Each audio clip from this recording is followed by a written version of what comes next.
El susurro de los muertos. Nunca pensé que el lugar más silencioso del hospital pudiera convertirse en el escenario del peor tormento de mi vida. La morgue siempre fue, para mí, un sitio rutinario, frío y mecánico, donde lo único que acompañaba eran los relojes, el olor metálico de los instrumentos y el sonido seco de las planchas metálicas al abrirse y cerrarse. Sin embargo, la noche del 17 de noviembre de 2006 marcó un antes y un después en mi vida profesional. Trabajo como médico patólogo en un hospital de provincia, en las afueras de Guadalajara.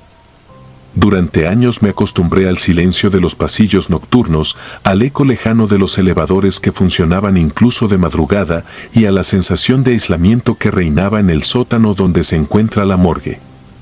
Esa noche había terminado una autopsia complicada. Un hombre de unos 30 años que había ingresado sin identificación, encontrado sin vida en circunstancias extrañas cerca de una barranca. El cuerpo había sido trasladado por la policía y, según el reporte, llevaba varias horas fallecido. Nada fuera de lo normal, pensé en ese momento. Lo extraño comenzó mientras cosía la incisión final en el torso. Una corriente de aire frío recorrió la sala, tan helada que hizo que se me erizara la piel bajo la bata. Lo raro es que en la morgue no hay ventanas abiertas ni ventilaciones que suelten ráfagas de ese tipo. Me quedé quieto, bisturí en mano, mirando a mi alrededor con una incomodidad que me costaba admitir. El aire volvió a soplar, más fuerte esta vez, y con él llegó un murmullo. Al principio creí que era el eco del pasillo, alguna enfermera hablando en voz baja, pero el murmullo no venía de afuera. Venía de dentro de la sala.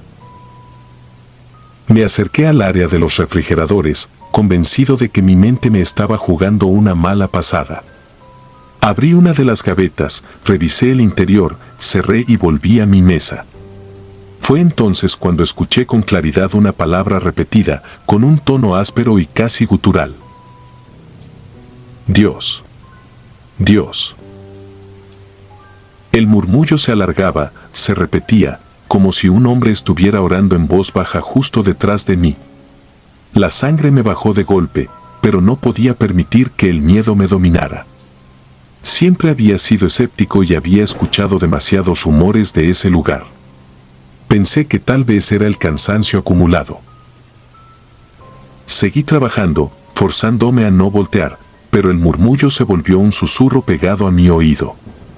No era ya un eco lejano, alguien respiraba junto a mí, y con cada palabra sentía el roce helado de un aliento pútrido contra mi piel.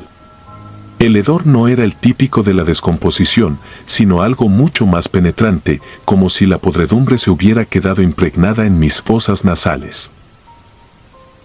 Quise moverme, pero mis músculos se tensaron como si no me pertenecieran. Estaba paralizado. Lo único que podía escuchar era esa voz grave repitiendo la misma palabra, Dios. En un arranque de desesperación, solté los instrumentos y me obligué a girar. No había nadie. Solo la mesa de autopsia, el cuerpo del desconocido y las sombras extendiéndose por los rincones. Respiraba entrecortado, sudando frío bajo el cubrebocas.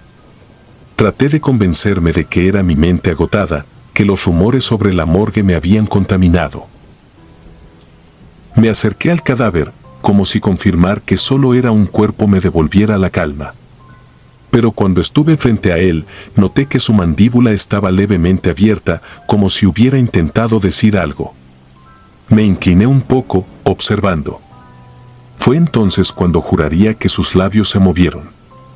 No un espasmo post-mortem, no un reflejo muscular, se movieron articulando la misma palabra que había estado escuchando en mi oído. Retrocedí de golpe, tropezando con un carrito de instrumental que cayó al suelo con estrépito. El sonido metálico retumbó en el sótano y, por unos segundos, el murmullo cesó. Aproveché para correr hacia la puerta, pero al llegar, el picaporte estaba helado, como si alguien lo sujetara desde el otro lado. Tiré con fuerza hasta que logré abrir y escapé al pasillo.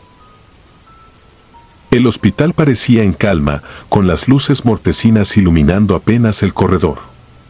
Me senté en una banca metálica, con la respiración descontrolada y las manos temblando. No quería parecer un loco frente a mis colegas, así que cuando uno de los residentes pasó y me preguntó si estaba bien, solo respondí que me sentía mareado. Creí que con salir de la morgue bastaría. Estaba equivocado. Al regresar a mi consultorio para guardar los reportes, el olor volvió. Un hedor nauseabundo, idéntico al que había sentido en la morgue, llenó el cuarto de repente.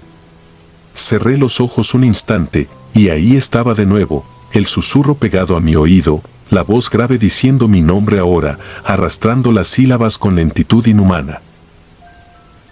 Abrí los ojos aterrado y vi, reflejado en la ventana, una sombra oscura justo detrás de mí. Una silueta humanoide, alta y desfigurada, con un rostro imposible de distinguir.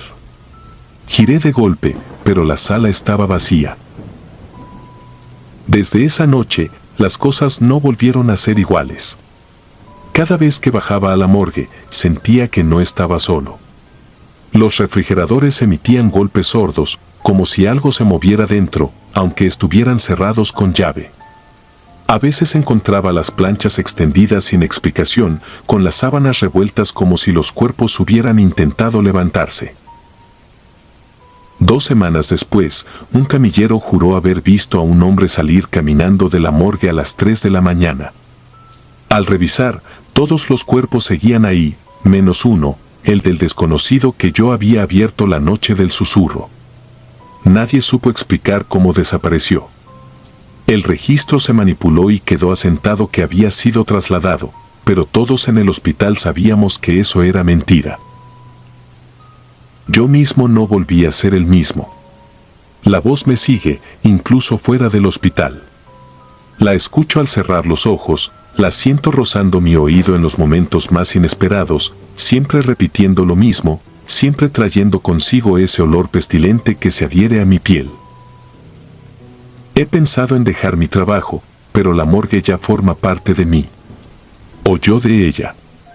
Tal vez nunca me deje ir. Tal vez el que salió aquella noche no fue el cadáver, sino algo más. Algo que me escogió. Y ahora, mientras escribo esto, lo siento aquí conmigo. El aire en mi habitación se ha vuelto gélido y el susurro no se detiene. Ya no dice solo Dios. Ahora dice mi nombre.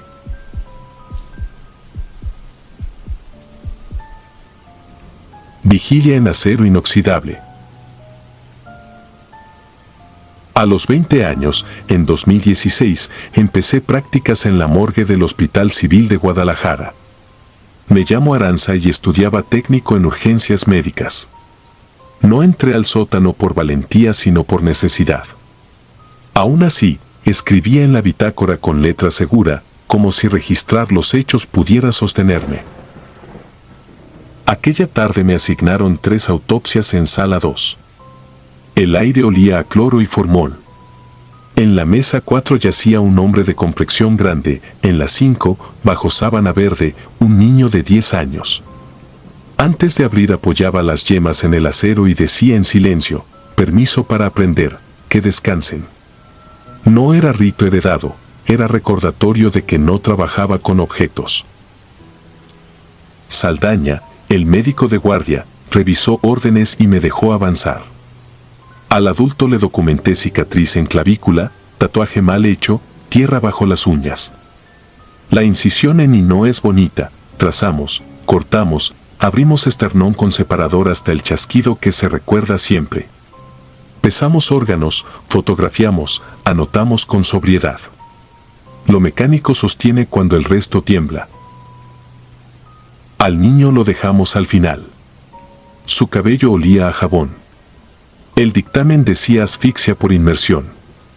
Coloqué el tag en el segundo dedo del pie, cerré con puntos continuos. Eran las 19:02 cuando limpié mesa y suturas. Firmé con la sensación de que alguien leía por encima de mi hombro. En mi cuarto me esperaba el proyecto final, dibujar cada músculo y anotar inserciones. Encendí la portátil, café, auriculares. Deltoides, tríceps, recto femoral. A las 2:57 miré el reloj. Afuera, silencio. Adentro, el sillón junto al escritorio parecía más profundo de lo normal, una sombra que no miré porque no soy niña. No sé en qué minuto empezó, solo que tuve la certeza de que había alguien sentado. El instinto no necesita pruebas.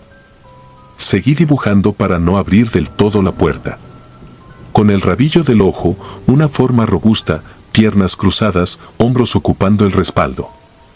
Me dije cansancio. Cambié a Sartorio y grácil. El pulso subió. Subí el volumen. Cuando la canción quedó muda un segundo, respiró a mi oreja una presencia leve, húmeda, como la de un niño que mira tu cuaderno. El cuero cabelludo se me erizó y noté un olor a cloro mojado. No giré. Entendí que mirar era aceptar. Guardé lápices con dedos torpes, ordené láminas, cerré la portátil sin guardar y dejé la música para el final, como si el sonido cuidara una frontera. Apagué y la casa quedó demasiado quieta. Crucé la sala sin volver al sillón.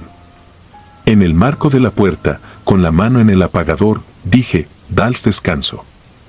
Cerré y bajé las escaleras oyendo, más que oyendo, el peso acompasado de dos presencias detrás de mí. No aceleré.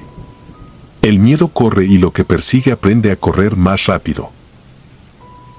Subí a mi edificio y me encerré en el cuarto, espalda a la cama, manos en las rodillas. Pensé en mi madre, uno se trae huéspedes si no pide permiso para dejarlos. No soy de veladoras, pero recité, perdón si abrí donde no debía. Gracias por enseñarme. Pueden irse. Lo repetí hasta que la voz fijó pulso. Dormir no dormí. El silencio pesó lo de un hombre y un niño. No lo conté en la escuela. Seguí yendo a la morgue y mejoré en lo medible, formol exacto, cortes limpios, sutura pareja. Hacía bromas y almorzaba en la banqueta, y aún así, al cruzar el pasillo de ingreso, sentía una línea fría rozándome la espalda. Un mes después, en otro turno, aquella certeza regresó. Eran las 22:34, la sala casi vacía. Recibimos a un accidentado, tórax de herrero, manos con callos. Al destapar el brazo vi un tatuaje borroso y un gesto del pliegue del codo que ya había descrito, o eso creí. Saldaña pidió el peso del hígado. Obedecí con la atención de quien pisa cuerda floja. En la mesa contigua, una bolsa pediátrica esperaba orden. El metal vibraba muy leve. Esa noche escribí algo que no pertenece al protocolo, entre paréntesis, conceder descanso. Me lo permití como amuleto. Al terminar, dejé suecos en el cubo, guardé la bata y caminé a casa atento no a los pasos sino a los huecos entre ellos. El pasillo olía a humedad. En el segundo piso, el foco parpadeó. Quise girar. No lo hice. Sobre la mesa me esperaba el cuaderno. Me senté frente al psoas mayor. No puse música. Dejé que sonara la casa. Primero crujió el sillón. Después, el peso se acomodó, cruzando piernas invisibles. Más atrás, el roce de tela bajita. No aparté la vista. Dije, gracias por acompañarme. Hoy no puedo. El aire tardó en volverse respirable. Me ardía la espalda como puerta entreabierta. Dibujé el contorno con lentitud, cuidando inserciones lumbares. Recordé al hombre grande, al niño de cabello limpio, las familias que jamás veré. Al terminar, escribí en la esquina, te devuelvo lo que no es mío. No supe a quién, pero el sillón dejó de quejarse y el edificio recuperó su tamaño. Desde entonces mantengo un hábito. Antes de cada autopsia apoyo las yemas en el acero y, al cerrar, digo lo que no figura en manuales, lo aprendido se queda, lo pesado regresa contigo. Algunos se burlan, yo registro con detalle, cierro con puntos parejos y firmo sin explicar. Sé que batallas se ganan en voz baja. No volví a verlos con el rabillo del ojo, aunque a veces, cuando el reloj marca las 3:03, el sillón parece hundirse 1 centímetro. Puede que alguien espere. Si así fuera, aprendí a no invitarlo. Agradezco, termino y apago. La ciencia me dio nombres, la práctica, un ritmo que impide que me desarme, lo demás es aquello que decido no traer a casa. Si trabajas con muertos quizás suene a superstición. A mí me basta con aquella madrugada en que entendí que el respeto también es un límite. No sé por qué esas dos presencias me siguieron ni por qué no volvieron a cruzar. Tal vez porque cumplí con lo que omitía, pedir permiso y dar las gracias. A veces, cuando el frío me recorre la espalda en la sala, pienso en el hombre de hombros anchos y en el niño que respiró sobre mi hombro. No me aseguran nada, pero me recuerdan lo que soy, una puerta que puede abrirse y cerrarse. Hoy sigo en la morgue, ya como paramédica adscrita a patología. He visto de todo y sigo escribiendo con letra firme. Si la sala se agranda y los zumbidos del refrigerador callan más de lo normal, apoyo otra vez los dedos en el acero. No pido milagros. Pido permiso. Agradezco. Y sigo.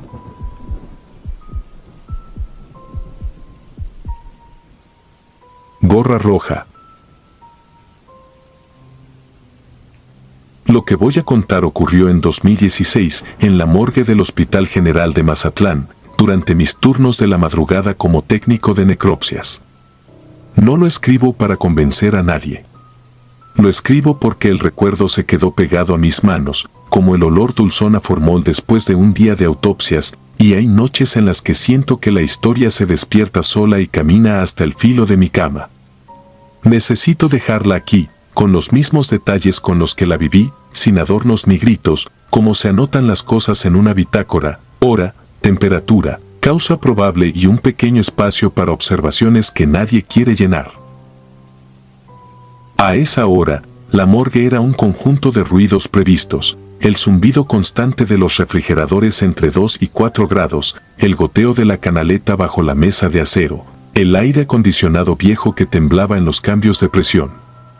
Usábamos hipoclorito, alcohol isopropílico, agua con bicarbonato, el olor se mezclaba con la humedad salada que la brisa nocturna empujaba por la puerta de servicio. Teníamos una rutina, y las rutinas son la única religión de los turnos largos. La primera vez que lo vi fue de reojo, en la sala de espera contigua a la puerta principal, esa donde los familiares firmaban autorizaciones o recibían pertenencias. Era un muchacho delgado, sentado con el cuerpo inclinado hacia el respaldo, pantalón azul de mezclilla, camisa negra ajustada y una gorra roja. La visera baja no dejaba ver su rostro. Lo registré como se registra un carrito de curaciones mal estacionado, con esa irritación leve de los detalles fuera de lugar. Seguí de largo con la carpeta y, cuando volví con la llave del casillero, la silla estaba vacía. Pensé que era cansancio. Abrí la libreta, anoté, 1:12. Refrigerador A, 3.2 grados centígrados. Refrigerador B, 2.8 grados centígrados. Sin novedades. No agregué nada. Nunca se anota la fatiga. Los días siguientes no pude ignorarlo. A distintas horas, incluso con luz de neón encendida, el muchacho aparecía. A veces con las manos entrelazadas, a veces con los codos en las rodillas. Nadie lo anunciaba. Nadie se levantaba de su silla. La puerta principal permanecía cerrada por dentro, el botón magnético encendido. Yo llevaba la vista hacia otra cosa, porque así me enseñé a sobrevivir allí, a no entregar atención a lo que no pedía firma ni sello. No fui el único. Rosa, conserje de la madrugada, dejó su cubeta a media pasada y regresó pálida, y sin decirlo dejó de trapear ese cuadrado exacto frente a la sala de espera. El camillero viejo, Bernal, se quedaba un segundo inmóvil en el pasillo y luego retomaba el paso con una prisa impostada. Miriam, de trabajo social, decía que la sala a veces parecía ocupada y prefería atender del otro lado del vidrio, sin abrir. Lo curioso era que a ninguno nos producía una alarma inmediata, como si el cuadro de ese muchacho fuese parte del mobiliario, incómodo pero no amenazante. Una figura que el cerebro aceptaba por rutina y rechazaba por instinto cuando ya era tarde. Quien no lo vio nunca fue Raúl. Raúl llevaba 2 años de camillero nocturno y había desarrollado una especie de brutalidad calma, una fuerza silenciosa para entrar con cuerpos pesados sin golpear los marcos, para acomodar con respeto el peso muerto en la plancha de acero, para esperar a que yo recogiera muestras, para cargar y bajar sin que el silencio cambiara de textura. Era de esos tipos que no hacen preguntas para no quedarse con la respuesta. En el cuarto frío se movía como si lo guiara un mapa que solo él conocía. Una madrugada, con la puerta del refrigerador abierta, me señaló el termómetro y me dijo que estaba bajando 1/10 por hora. Si seguía así, a las 6 tendríamos que revisar el sello. Yo asentí. En la bitácora anoté 2:43. B, 2.6 grados centígrados revisar a las 6. No me gustaba escribir nombres, pero hice una excepción. Raúl sospecha fuga mínima de frío. Días antes del accidente, Raúl me contó, si es que contar cabe, que en la cámara había sentido un peso extraño en el aire, como si alguien hubiera entrado sin abrir. Decía que el frío había cambiado, que le ardían los ojos y que un hombre mayor, con saco verde y sombrero de palma, se le sentó al borde de la camilla 1 y le dijo algo que no alcanzó a fijar. No usó la palabra paz, pero en la forma en que apretaba la mandíbula se adivinaba algo parecido, una resignación tenue, casi una nostalgia. Yo no le respondí. Abrí el cuaderno y sumé otra línea, 3:10. Raúl refiere percepción anómala. Sin evidencia. El hombre del sombrero solo lo visitó a él y la sala de espera siguió mostrando, a ratos, al muchacho de la gorra roja. Empezaron a ocurrir cosas pequeñas, precisas. El sensor de movimiento del pasillo se activaba cuando todos estábamos inmóviles, el reloj digital de la sala se detenía en minutos impares, en las cámaras de seguridad. La de la puerta principal quedaba con una banda horizontal más oscura, como si algo rojo saturara el color y el aparato lo aplastara para protegerse. El jefe de mantenimiento vino, hizo pruebas, cambió cables, chasqueó la lengua y se llevó la grabadora. La devolvió con un listo y un olor pastoso en las manos. El último día de Raúl fue sábado. Afuera, la ciudad rugía por una carrera de motos en la costera. La radio del hospital transmitía un choque cada cierto tiempo y el teléfono de la ambulancia no paraba de vibrar. En la morgue, el frío se sentía correcto. El refrigerador B marcaba 2.9 grados centígrados. Yo había apilado guantes, hojas de registro, marcadores permanentes. Por rutina, dejé listas 3 etiquetas de pie, dirección, hora de ingreso, número de expediente. La noche prometía trabajo. A las 23:17 sonó el timbre de servicio. Era la ambulancia. Entraron con un cuerpo cubierto por sábana azul. Lo bajamos en coordinación conocida, conteniendo el peso para no lastimar la espalda. Noté primero las botas manchadas de polvo, luego el filo de la mezclilla azul que asomaba bajo la sábana y el borde bajo de una camisa negra, tensada por un abdomen que ya no contenía nada. Capté la mancha roja en donde debía ir la cabeza. Una gorra, caída a un costado, con la visera doblada. La enfermera de urgencia sacó el sobre con pertenencias, cartera, llaves, ticket arrugado de una cervecería. No abrí la cartera. La mano de la enfermera tembló lo justo para que yo entendiera. No necesitó pronunciar el nombre. En la etiqueta de pie, la pluma se negó un segundo, como si el plástico hubiera aprendido la resistencia humana. Escribí lento, cuidando no romper la superficie, 2321. Masculino. Ingreso por accidente motociclista. Ropa, pantalón azul, camisa negra, gorra roja. No voy a describir la confirmación. No voy a elaborar en esa precisión sucia con la que uno reconoce las manos de alguien, los pliegues del cuello, el tatuaje minúsculo en el dedo. Hice lo que se hace. Revisé signos evidentes, anoté lesiones visibles, entregué pertenencias. Coloqué la etiqueta en el tobillo con esa torpeza que aparece cuando los dedos quieren ser otra cosa. Me salté la parte de llamar a nadie. No me correspondía. Deslicé el cuerpo al refrigerador B con la ayuda de Bernal. El aire, ahí dentro, se sentía más seco. La morgue es un lugar donde el tiempo obedece a otras leyes.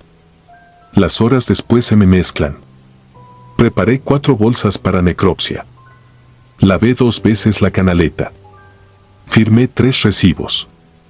A la 1:12, la misma hora de mi primera anotación, me di cuenta de que la sala de espera estaba vacía de una manera que no le conocía, ni sombra, ni forma, ni la sensación de silla ocupada. Rosa pasó la trapeadora por ese cuadrado que evitaba y la fregona dejó una estela de agua limpia que no se onduló, como si el aire dejara de vibrar allí. Volví a la bitácora, no por obligación sino por miedo. 1:12, sala de espera sin presencia. B, 3.0 grados C. Añadí, contra mis reglas, gorra roja ausente. Cuando amaneció, llegaron los trámites. Trabajo social, papeles, el rumor plano del hospital en domingo. Cambié la ropa, lavé mi ropa otra vez, revisé mis uñas con el fastidio automático de quien intenta borrar el día anterior. Al salir, la ciudad tenía un brillo sin convicción y la costera mostraba las marcas negras de las llantas sobre el asfalto. Dormí con la televisión encendida para tener un ruido más explicable que el que me esperaba en la cabeza. A los 2 días, se presentó la anécdota que todavía me pellizca la nuca si la repito demasiado. Estábamos revisando la grabación que mantenimiento nos regresó por un tema administrativo. La cámara de la puerta principal mostraba una noche acelerada, camilleros, enfermeras, un guardia que bosteza, yo cruzando con el carrito de material. En la sala de espera, la silla que tantas veces había contenido al muchacho aparecía con la banda oscura encima, ese defecto persistente, como si alguien hubiera puesto una tarjeta roja frente al lente. De pronto, a las 23:21, en el segundo exacto en que anoté el ingreso, esa banda se desvaneció. La imagen quedó limpia, como si hubieran levantado un filtro. El brillo del plástico en el respaldo apareció entero. No hubo movimiento. Solo claridad. Esa claridad fue peor que cualquier aparición. Era una ausencia con forma. Ya no buscamos al muchacho. La sala de espera recuperó su condición de mueble inútil. Rosa volvió a trapear el cuadrado con desgano y dejó de mirar a los lados. Bernal retomó su humor de hombre viejo que cuenta chistes solo. Miriam volvió a sentarse allí, a firmar autorizaciones y a hablar con las familias con esa voz extraña que uno aprende para decir lo indecible. La morgue, como animal herido, cerró sobre sí misma y siguió su día. Algunas noches, sin embargo, al ingresar, dejo el dedo sobre el botón magnético un segundo más de lo normal. Escucho si el aire del pasillo guarda una electricidad distinta, como si el lugar contuviera una nota prolongada que solo el oído cansado alcanza. Abro el cuaderno. Reviso la última hoja. Paso la mano para sentir si la tinta ya secó. Repaso, como si fueran cuentas, las entradas, hora, temperatura, sin novedades, revisar sello, ingreso por accidente, ausencia. No pongo nombres. No pongo el de Raúl, aunque su sombra se siente a veces en mi hombro cuando abro el refrigerador B y un frío más seco me respira en la cara. No nombrar es una defensa inútil, pero de noche todo lo inútil nos parece urgente. Me han preguntado si creo que el muchacho de la gorra roja era Raúl anticipado, una figura que llegó a ocupar su espacio antes de que lo trajeran. No tengo una respuesta. En la morgue uno aprende que las cosas pasan con y sin nosotros, que la materia agarra rumbos que no pedimos y que el lenguaje es un vendaje que apenas cubre. Pienso, con más frecuencia de la que admito, en el hombre del saco verde y el sombrero de palma. En esa visita breve que nunca pude confirmar, en esa frase que a Raúl se le escapó. A veces imagino que fue un aviso, no de muerte, sino de orden. Toma tu lugar, siéntate, deja de estar de pie en pasillos ajenos. En la bitácora, última página del turno, dejé escrita una sola línea que no supe a quién iba dirigida: siéntate y espera. Luego cerré el cuaderno y apagué la luz. Afuera ya era de día. Adentro, el frío mantenía su disciplina perfecta y el sonido del refrigerador era el mismo de siempre, un zumbido que no pregunta, que no recuerda, que solo sostiene. Yo, por mi parte, seguí con la rutina, porque también es una forma de estar sentado. Y porque, en la morgue, la única paz posible es aceptar que algunas presencias vienen a ocupar la silla antes que sus dueños y que nuestro trabajo es registrar la hora exacta en que se levantan. Antes de continuar, si disfrutas de mi contenido, deja tu like y suscríbete, ayudarías mucho. Y dime a qué hora te atreves a escuchar estas siniestras historias. Ahora, sin más interrupciones, continuemos. Cámara 3. No me gusta recordar esas noches, pero desde 2016 arrastro un peso que no se disipa ni con trabajo ni con fe. Yo tenía 23 y llevaba apenas 8 meses como técnico en necropsias en el Servicio Médico Forense de Mazatlán. El edificio no era antiguo, pero estaba plantado sobre un lote que antes fue taller de máquinas y, mucho antes, entierro improvisado de marineros durante una epidemia. Decían que cualquier terreno cerca del mar guarda huesos y uno cava lo suficiente. Nosotros no cavábamos, abríamos. Y el olor metálico, dulzón, se pegaba al paladar y a los sueños. Mi turno más frecuente era el nocturno. Entraba a las 7 de la tarde y salía cuando amanecía. A esas horas el CEMEFO se contraía a lo indispensable: la sala de recepción pegada a la puerta principal, la oficina con su reloj de pared que marcaba los minutos con un chasquido seco, las cámaras frías con las gavetas de acero, la plancha, la sierra Striker, la charola de instrumentos en fenol, la bitácora en la que se asentaba cada entrada. El resto del mundo quedaba lejos, como si el edificio viajara a otra costa. Lo que cuento empezó en septiembre.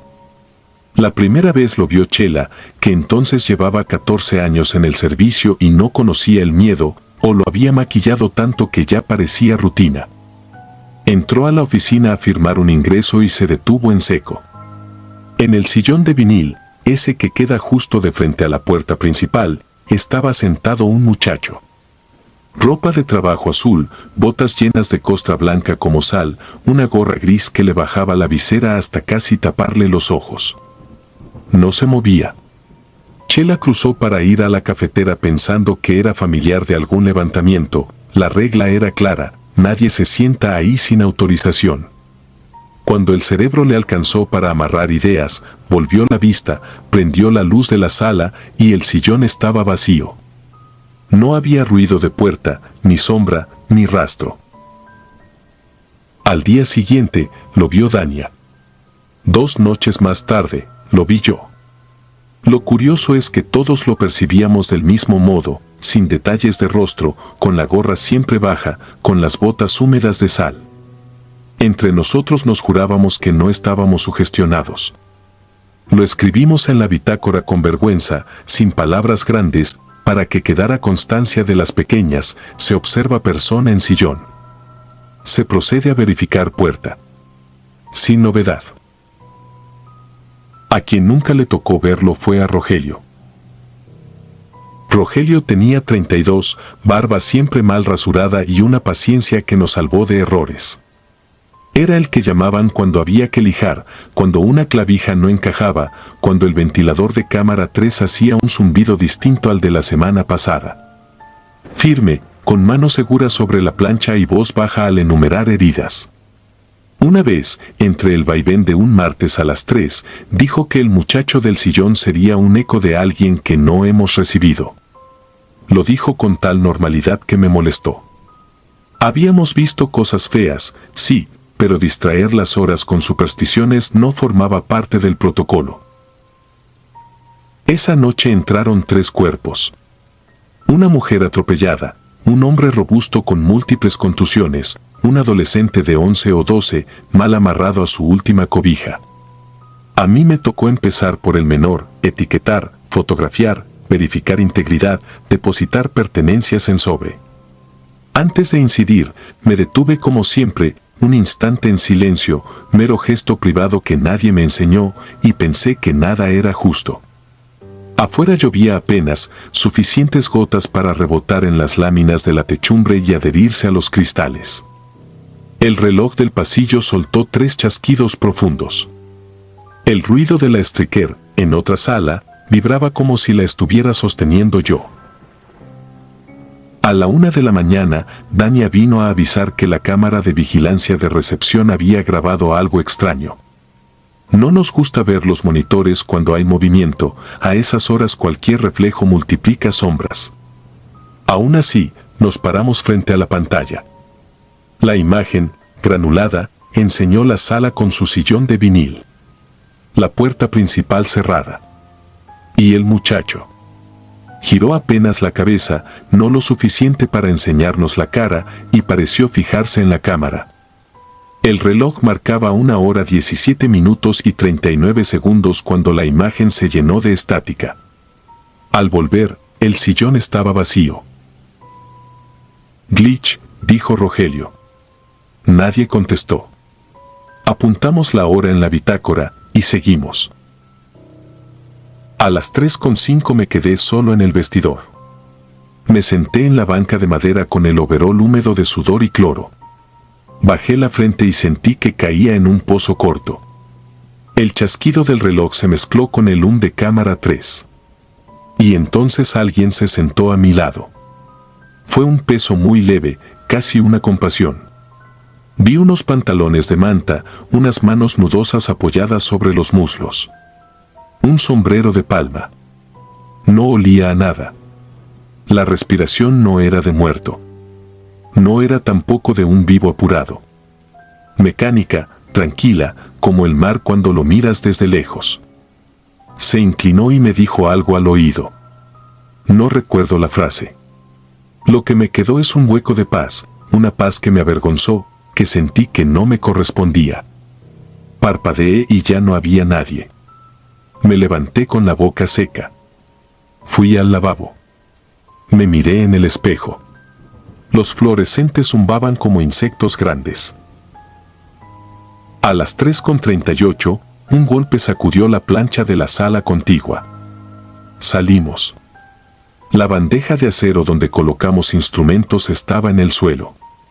Nadie la había tocado. En la mañana, Rogelio fue al malecón a arreglar un asunto de su moto. Eso lo supe después. Yo me fui a casa con el olor pegado a las manos y esa frase olvidada clavada en donde duermen los recuerdos urgentes. Dormí poco. Me despertó el teléfono de Chela a las 11. La voz no necesitó elegir palabras, hubo impacto, un camión y una moto, 2 cuadras de donde ponen los puestos de mariscos. Rogelio estaba en urgencias. Luego, no estaba. Me senté en el piso, junto al refrigerador. El reloj de la cocina, que nunca suena, sonó 3 veces. En su velorio noté lo que nadie debió decir en voz alta, pero varios pensamos. Llevaba puesto un overol azul limpio, la misma marca que usábamos en el CEMEFO.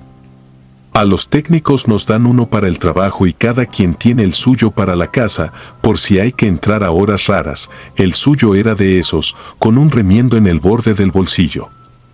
Alguien le había colocado su gorra gris, la de visera baja. Tapaba la frente como si protegiera a un dormido del sol. No supe dónde mirar. Regresé a trabajar 2 noches después. La sala de recepción olía a cloro y a mar viejo. El sillón de vinil estaba vacío. Nadie, en semanas, volvió a ver al muchacho. El video de la cámara mostraba una sala normal, sin estática. Miré la bitácora. La letra recia de Rogelio llenaba las líneas de días pasados, con esa forma suya de enumerarlo todo. Cámara 3, zumbido normal. Ventilador del vestidor, ajustar.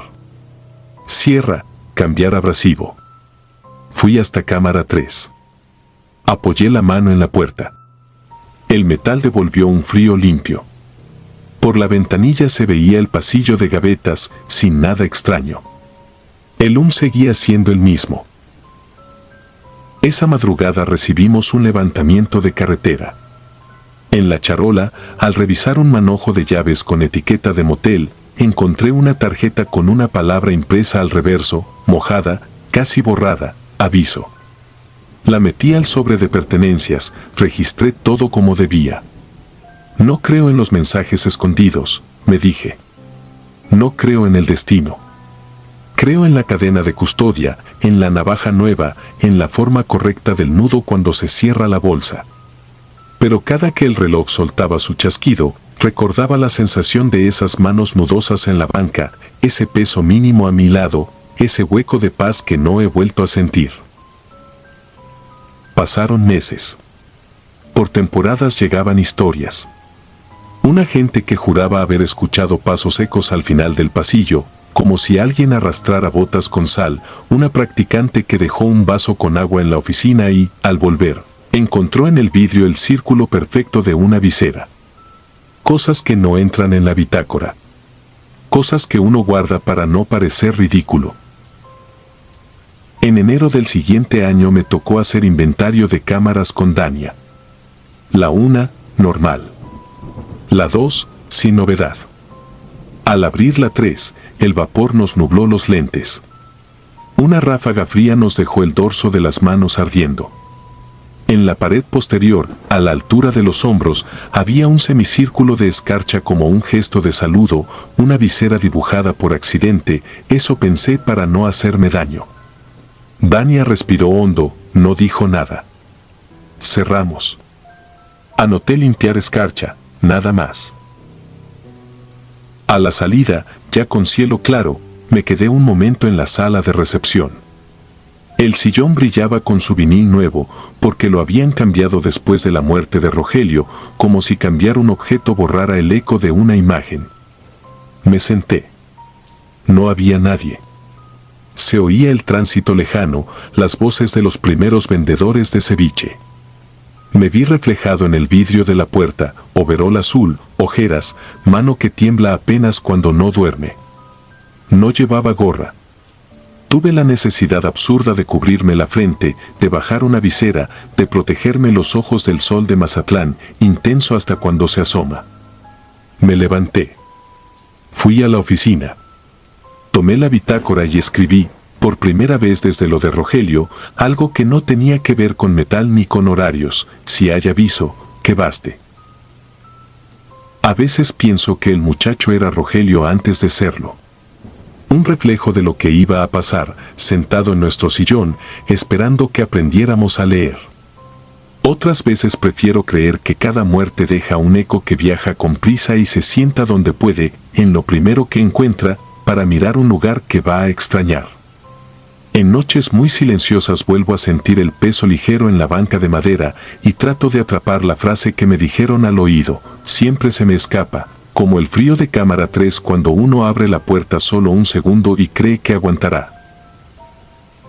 No escribo esto para convencer a nadie. Escribo para vaciar la cabeza y que el reloj, por unos minutos, deje de sonar. Si un día, a la hora exacta en que el edificio se contrae, alguien más ve a un muchacho con botas de sal y visera baja sentado en el sillón, que no corra, que no se acerque, que no toque la puerta.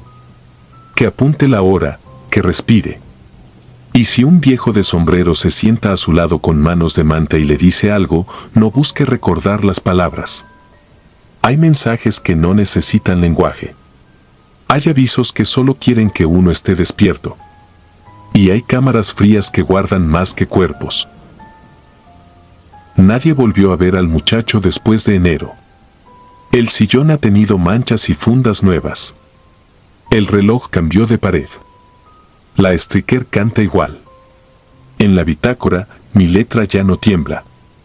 A veces, cuando el mar se oye fuerte desde el malecón, me parece que en el vidrio de la puerta se dibuja un borde de visera. Sonríe un segundo, quizá. No lo sé. Quizá solo soy yo queriendo encontrar en el frío alguna forma de perdón.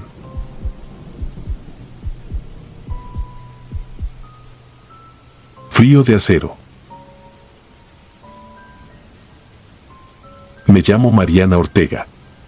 Tenía 27 años cuando acepté cubrir el turno nocturno por un mes en la morgue del Hospital General de Durango.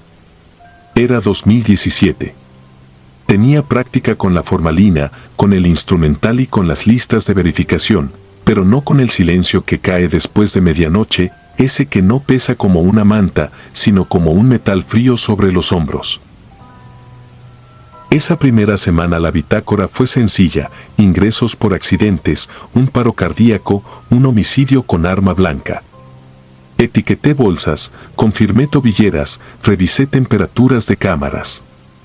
Ritual básico: guantes nuevos, mascarilla, una oración corta que mi abuela me enseñó, no por fe, sino por costumbre.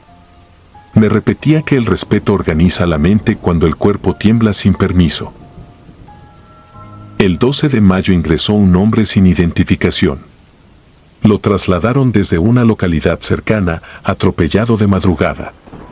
En la hoja de registro alguien anotó no reclamado, huellas tomadas.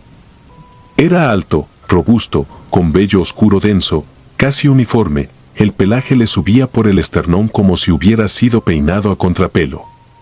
Nada fuera de lo común en términos forenses, y, sin embargo, tuve la nítida sensación de que su piel no terminaba de apagarse. Era un pensamiento estúpido, lo sé, pero lo anoté en mi propia libreta: luce. Activo. Lo puse entre comillas para burlarme de mí. A partir de esa noche, la morgue cambió de respiración. En la sala de autopsias hay un reloj de pared que late por inercia, incluso con las pilas bajas: tac, tac, tac. Ese ritmo me ayudaba a no pensar. Pero cuando yo entraba, el tac-tac parecía hundirse, hacerse lento, como si la aguja tropezara con algo. Las lámparas de plafón emiten un zumbido tenue que uno acaba por olvidar. Empecé a escucharlo. Y las cámaras, con su compresor regular como un animal dormido, comenzaron a apagarse por segundos, a retomar, a suspirar.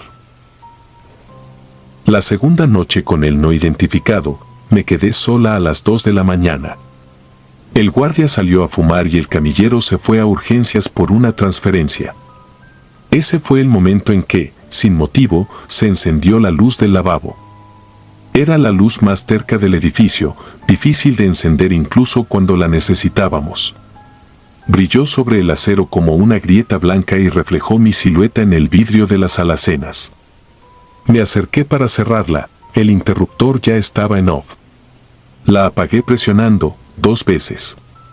Se volvió a encender, lenta, obediente a otra mano. No soy de gritar. Anoté: falla eléctrica. Reportar mañana. Lo escribí con esa letra apretada que uso cuando me siento observada. Me di valor repasando el checklist: cuchillos, sierras, gubias, pinzas, hilo y aguja, todo limpio, todo en su sitio. Abrí la cámara 3 para inspeccionar sellos. Un soplo de aire frío se me pegó a los párpados. Cuando cerré, juraría que escuché respirar del otro lado, como el vapor opaco que se forma sobre un vidrio, solo que allí no había vidrio. Había acero. A la tercera noche me tocó autopsia temprana. A las 23:47, el médico llegó tarde y malhumorado. Yo ya tenía el cuerpo preparado, lavado, desinfección y la mesa inclinada. El hombre no identificado seguía sin nombre y sin familia. El doctor me hizo una seña: fue un procedimiento sin sobresaltos. Costillas cerradas, vísceras por orden, bolsa de vísceras, muestras. Mientras suturaba el esternón, escuché un murmullo. Me pareció que era el médico, pero al voltear lo vi con la boca apretada, concentrado en la aguja. El murmullo no era español, no era inglés, tampoco latín de misa. Era una secuencia cadenciosa, como si alguien recitara un rezo muy antiguo con la lengua pegada al paladar. Fue breve. Parpadeé y se acabó. No dije nada, nadie quiere ser la técnica que oye voces. Para entonces yo ya sospechaba que el reloj de pared y esa lengua ajena estaban conectados a mi nervio más frágil.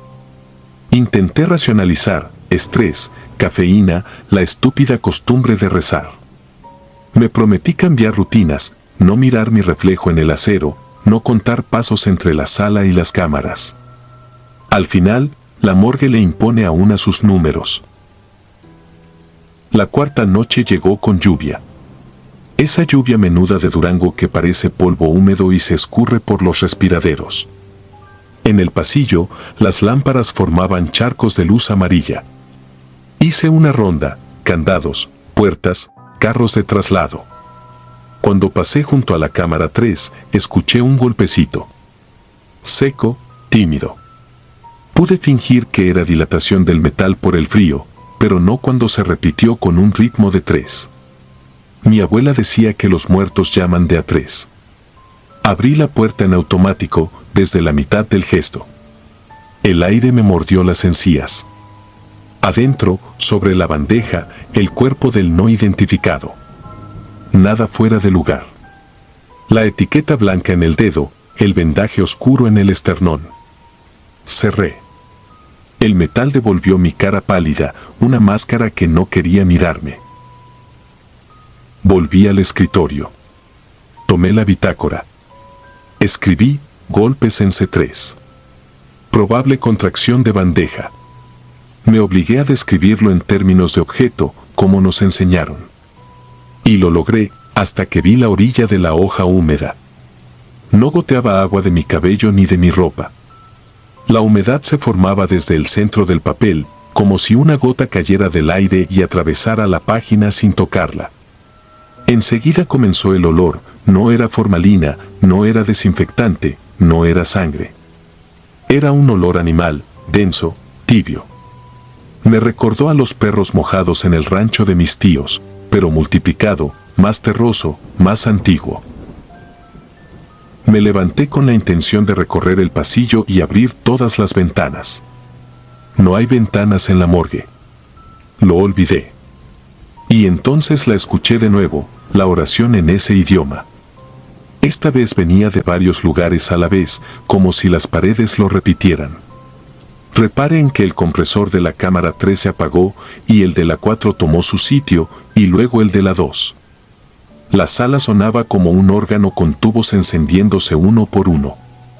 El reloj se detuvo en las 2:13. La aguja de los segundos se quedó clavada. Yo también. Cuando mi cuerpo por fin reaccionó, caminé hacia la luz del lavabo, que volvió a encenderse sola y me reveló algo que no había querido mirar, las huellas en el piso. No eran huellas de zapato ni marcas de camilla. Eran marcas ovaladas, con almohadillas más claras en el centro, repetidas en pares como zarpas, pero más largas. Salían de la puerta que da al patio de servicio, siempre cerrada, y se detenían frente a la cámara 3. Se detuvieron, sí, como quien espera. Dije mi oración de siempre sin voz. Puse la mano sobre el acero. Sentí vibración, un vibrato finísimo. Alguien cantaba allí dentro, con la frente pegada al acero desde el otro lado, como si el rostro rozara la puerta con cada sílaba. Me dio fiebre en segundos. Quise llamar al guardia, su radio estaba sin batería. Me vi a mí misma levantar el pestillo. No lo hice. Me giré, tomé cinta adhesiva y crucé la puerta con 2 tiras, pura caricatura de control. Volví al escritorio y me senté con el cuerpo rígido, como si me hubieran suturado la espalda a la silla. La oración se transformó en respiración. Lenta, pensada. 3 inhalaciones, 3 exhalaciones, pausas exactas, después silencio. El reloj intentó moverse y cayó un segundo. Fue entonces que sentí el aliento detrás de mi oreja. Lo sé, suena imposible. Pero supe que alguien estaba de pie junto a mí, a mi izquierda, con una cara tan cerca que su respiración chocó con la curva de mi mandíbula. Seguí mirando el papel como si nada, y, no sé por qué, escribí en mi libreta: si me volteo y no hay nadie, sigo aquí. Si me volteo y hay alguien, corro. No corrí. No me volteé. Me quedé hasta que ese aliento se retiró y los compresores se estabilizaron. El reloj retomó su latido a las 2:21. A la mañana siguiente, el médico me preguntó por qué había una cruz de cinta en la cámara. Respondí que me había sentido indispuesta y no quería que nadie abriera.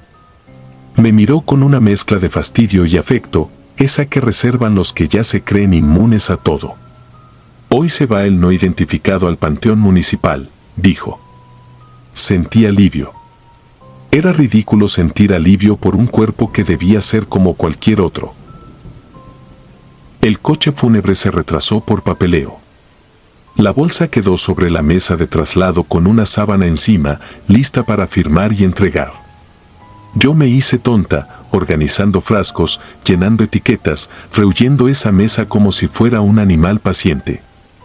A las 11, el conductor tocó la puerta. Firmamos. Cuando jaló la camilla, la sábana se deslizó y dejó ver el rostro por un segundo. Tenía la boca entreabierta, los labios secos. Lo que me paralizó no fue su gesto, sino la marca clara alrededor de la nariz, de un vaho ya evaporado, una aureola seca, como si hubiera estado respirando allí dentro. El conductor no vio nada. Yo volví a poner la sábana, firme, y empujé.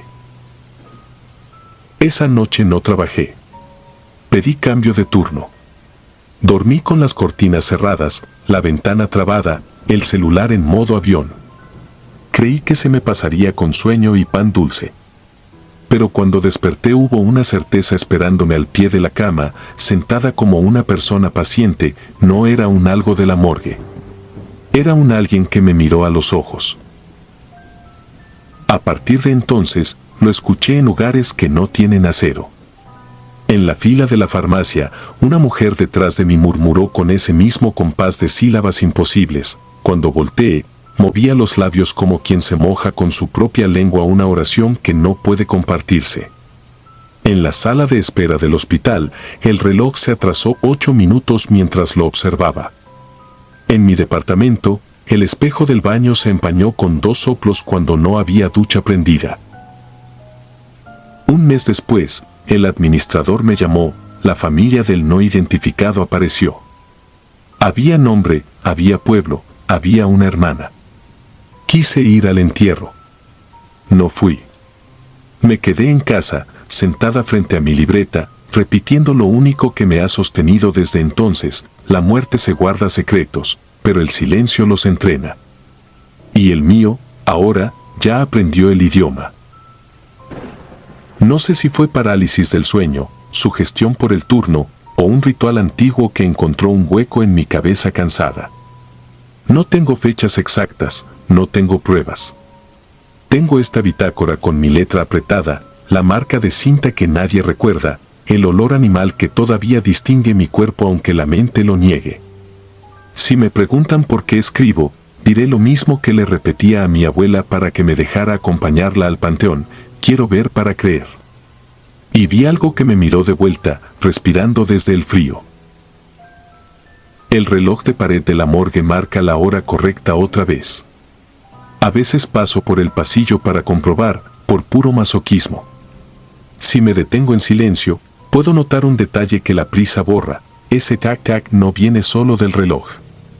Viene del metal, de las cámaras, de una mesa que ya no está ocupada. Como si alguien, del otro lado, hiciera palanca con la yema de los dedos. 3 golpes, pausa, 3 golpes. Yo sigo de largo y aprieto la libreta bajo el brazo, para que no se abra. Ya aprendí que el acero conserva el frío, lo demás, lo conserva la mirada. Y la mía no vuelve a abrir la puerta. Nunca más. Si disfrutas de los relatos, te invitamos a apoyarnos con un like y un comentario, ya que eso nos ayuda muchísimo. Además, si aún no estás suscrito o suscrita, te animamos a formar parte de la comunidad del terror. Muchas gracias por escucharnos y por tu apoyo.